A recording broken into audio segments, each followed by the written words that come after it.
রবিবার 4 August সিডনির ল্যাকাম্বা railway প্যারেডে সিডনিতে বসবাসরত ঢাকা বিশ্ববিদ্যালয়ের প্রাক্তন শিক্ষার্থীরা সমবেত হয়ে বর্তমান সময়ে বাংলাদেশের সংঘাতময় এবং সংকটপূর্ণ পরিস্থিতিতে সাধারণ ছাত্রদের বৈষম্যবিরোধী আন্দোলনের সাথে সহমর্মিতা, সংহতি ও একাত্মতা প্রকাশ করে।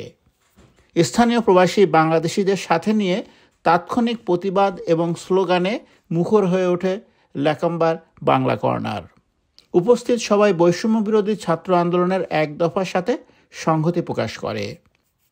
পাশাপাশি উপস্থিত প্রাক্তন শিক্ষার্থীবৃন্দ এবং প্রবাসীরা একাত্ম হয়ে সরকারের পদত্যাগ দাবি করে প্রতিটি খুন ও অপরাধের জাতিসংঘের নিরপেক্ষ তদন্ত সাপেক্ষে বিচার দাবি করে দেশকে রক্ষার জন্য অনুরোধ জানানো হয়।